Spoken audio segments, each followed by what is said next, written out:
ধন্যবাদ স্যার।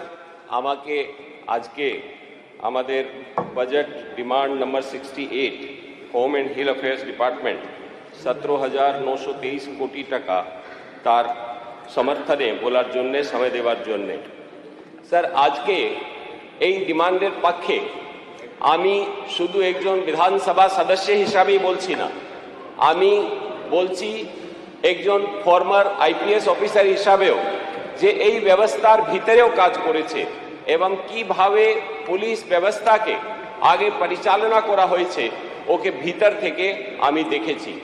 আমি স্যার একটা জিনিস বলতে পারি কি যখন এই ব্যবস্থাকে ভুল পথে পরিচালনা করা হয় তখন কি কি ক্ষতি হতে পারে আমি কিছু উদাহরণ দিয়ে কথা বলবো স্যার। স্যার 2012 সালে পার্ক স্ট্রিটে একটা রেপ কেস হলো और रेप केसे তখনকার একজন সিনিয়র আইপিএস মহিলা अधिकारी উনি যখন এটা তদন্ত করছিলেন তার আগেই তখনকার মুখ্যমন্ত্রী এই পুরো ঘটনাকে একটা সাজানো গল্প বলে উড়িয়ে দিয়েছিলেন। উনি বললেন এটা একদম ওনার সরকারকে বদনাম করার জন্য ঘটনা করা হয়েছে, কিন্তু যখন সেই অফিসার এই ঘটনাকে তদন্ত করে যারা দুষ্কৃতী তাদেরকে গ্রেফতার করলো তার জন্য পরিণাম হলো ও মহিলা अधिकारी के পানিশমেন্ট দেওয়া এবং তার পুরো ওকে ডিমোরালাইজ করা, তার জন্য আগেকার সরকার কাজ করেছিল এবং কন্টিনিউয়াসলি তার উপরে টর্চার করা হলো। আমি স্যার আরো একটা ঘটনা বলি স্যার 2021 সালে যখন গতবার অ্যাসেম্বলি ইলেকশন হচ্ছিল তখন ইলেকশন কমিশন কিছু কিছু অফিসারদেরকে বিভিন্ন পোস্টে পোস্টিং করেছিল। যখন ইলেকশনের রেজাল্ট যেরকম আসলো আমি স্যার আমিও তখন ওখানে এডিজি ওয়েস্টার্ন জোন হিসাবে পোস্টেড ছিলাম। আর যখন নন্দীগ্রামে আগেকার মুখ্যমন্ত্রী যখন উনি চুনাव হারলেন তার রেজাল্টটা হলো স্যার 10 জন আইপিএস অফিসারদেরকে ইমিডিয়েটলি কম্পালসরি ওয়েটিং এ বসানো হয়েছে। ওনার শপথ গ্রহণের আগেই ওদেরকে কম্পালসরি ওয়েটিং এ বসিয়ে দেওয়া হয়েছে। কারণ শুধু একটা, কেন ইলেকশনকে ঠিক মতো পরিচালনা করা হলো, কেন মানুষকে বাধ্য করা হলো না কি এক ধাপে পরিণাম আসতে হবে ওনার পক্ষে পরিণাম আসতে হবে, এটা না করার জন্য সব অফিসারদেরকে পুরো 5 বছর তাদের উপরে অত্যাচার করা হয়েছে। এটা স্যার এইরকম ব্যবস্থা এখানে ছিল। আরো একটা ঘটনা বলি স্যার, কুচবিহারে এসপি, আমি কারোরই নাম বলছি না, উনি আজকে মাননীয় সদস্য এই সদনের, উনাকেও জাস্ট কোনো একটা ঘটনাকে কেন্দ্র করে না শুধু সাসপেন্ড করা হলো, উনাকেও উনার উপরে ক্রিমিনাল কেসও করা হয়েছিল। এইভাবে অত্যাচারিত করা হয়েছে কি ওনাকে বাধ্য হয়ে পুলিশ সার্ভিস ছেড়ে দিতে হলো। আরো একটা ঘটনা বলি স্যার, যেভাবে পরিচালনা করা হলো বোলপুর থানার আইসি কে উনার একজন খুব বড় নেতা বীরভূমের অকথ্য ভাষায় গালিগালা করেছে টেলিফোনের উপরে ওনার স্ত্রীর নামে, সকলের নামে, নাকি ডিজি কেও, উনি স্যার ডিজি কেও নাকি ফোনে নিয়ে ধমকিয়েছেন কেন এরকম অফিসারকে এখানে বসানো হচ্ছে, কেন এরকম অফিসারকে ওখানে রাখা হয়েছে, এবং যে ভাষায় উনি গালিগালা করেছেন ও ভাষা কোনোদিন।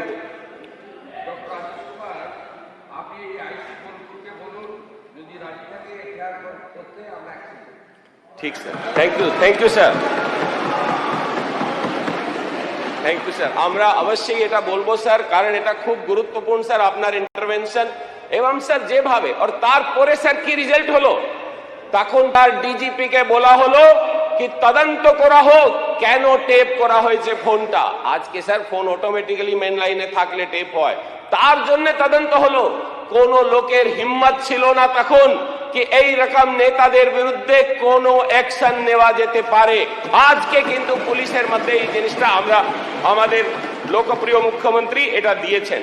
আর এইসব কিভাবে করা হলো স্যার, ওদের কি ট্যাকটিক্স ছিল, কোনো মতো পুলিশকে কিভাবে উইক করেছে স্যার, কোনো মডার্নাইজেশন নেই।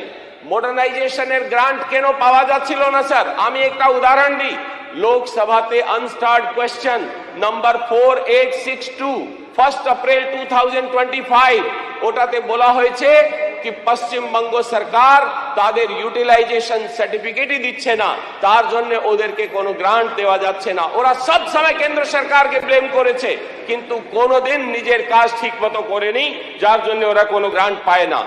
এবং স্যার, আমাদের এখানকার আইপিএস অফিসারদেরকে কোনোদিন যারাও যেতে চায় কি ডেপুটেশনে সিআরপিএফ, বিএসএফ, আইবি, সিবিআই কোনো জায়গায় যাবে, সকলকে কোনো লোককে পারমিশন দেওয়া হয়নি। এতে যে অফিসার বাইরে গিয়ে কিছু আরো ভালো জিনিস শিখে আসবে, ওটাকে বন্ধ করা হলো। কোনো মতো কোনো অফিসারকে ডেপুটেশনে যেতে দেওয়া হয়নি স্যার। স্যার আরো একটা গুরুত্বপূর্ণ কথা বলি, কিভাবে ওদের ট্যাকটিক্স ছিল। যখন ভারতের মহামহিম রাষ্ট্রপতি 4 বছর পরে আলোচনা হওয়ার পরে যখন বিএনএস, भारतीय न्याय संहिता, भारतीय नागरिक सुरक्षा संहिता, भारतीय साक्ष्य अधिनियम ओके 25 ডিসেম্বর 2023 যখন উনি সম্মতি দিলেন কি এইটা পুরো কানুন হিসাবে এখন উনি সম্মতি দিয়েছেন, তারপরেও যখন স্যার 24/2/2024 তারপরে ভারত সরকার মিনিস্ট্রি অফ হোম অ্যাফেয়ার্স একটা নোটিফিকেশন ইস্যু করলো কি এটা 1 জুলাই 2024 থেকে গোটা দেশে চালু করা হবে। তারপরে এই রাজ্যে কি হলো স্যার, 16 জুলাই 2024 তখনকার মুখ্যমন্ত্রী একটা কমিটি বানিয়েছে কি করে এই আইনদের নাম চেঞ্জ করা যেতে পারে, কি করে এর বদলে অন্য আইন চালু করা যেতে পারে। স্যার, দেশের মধ্যে কোন স্টেট গভর্নমেন্টের ক্ষমতা নেই যে পার্লামেন্টের পাস করা কোন আইনকে তারা রিভিউ করতে পারে, তারা না করতে পারে, কিন্তু তাও এখানে সেই চেষ্টা হয়েছিল। আর্টিকেল 246 7th শিডিউল পরিষ্কার ভাবে বলছে কি পার্লামেন্টে পাস করা কোন আইনকে কোন রাজ্য বিধানসভা या কোন রাজ্য সরকার তাকে রিভিউ করতে পারে না। কিন্তু স্যার এইভাবে এই পুরো ব্যবস্থাকে ভেঙে দেওয়ার চেষ্টা করা হয়েছে। এখন স্যার আজকে 100 দিনও হয়নি আমাদের সরকার, আমাদের লোকপ্রিয় মুখ্যমন্ত্রীর নেতৃত্বে কি কি নতুন কাজ করেছে ওটাও আমি আপনার সামনে তুলে ধরতে চাই। স্যার, 20,000 লোকের রিক্রুটমেন্ট হয়েছে, পে রাইজ করা হয়েছে, ডিএ বাড়ানো হয়েছে, ডায়াল 112 তে 800 নতুন গাড়ি দেওয়া হয়েছে, গুন্ডা অ্যাক্ট নিয়ে আসা হয়েছে, এমপিও, এটিএস, এসআইও বানানো হচ্ছে, সিসিটিএনএসএ স্যার আমরা যে 36 নম্বরে ছিলাম ওটা এখন ভালো র্যাঙ্কিংয়ে যাচ্ছি, ল্যান্ড ও বিএসএফ কে দেওয়া হচ্ছে। আমি একটাই জিনিস বলতে চাই স্যার, যেটা বলা হয় দণ্ডঃ শাস্তি প্রজা সর্বঃ দণ্ডঃ এবাভিরক্ষতি দণ্ডঃ সুপ্তেষু জাগরতি দণ্ডঃ ধর্মম বিদুর্বুধাঃ। কি এই যে শাসন ব্যবস্থা, যেটা রাষ্ট্রের ন্যায় সম্মত শাসন ব্যবস্থা, এই দণ্ড সকলকেই শাসন করে এবং সকলের রক্ষা করে। যখন এই সব শুয়ে থাকে তখন এই ন্যায় ব্যবস্থা, এই শাসন ব্যবস্থা জেগে থাকে। এই জন্যই যারা বিদ্বান লোক আছে তারা এই ব্যবস্থাকে হি ধর্ম বলে। এটাই স্যার, এই জন্যই আজকে এই যে ডিমান্ড, হোম ডিপার্টমেন্টের যে ডিমান্ডটা আছে, এত ভালো ভালো কাজ উনি করছেন।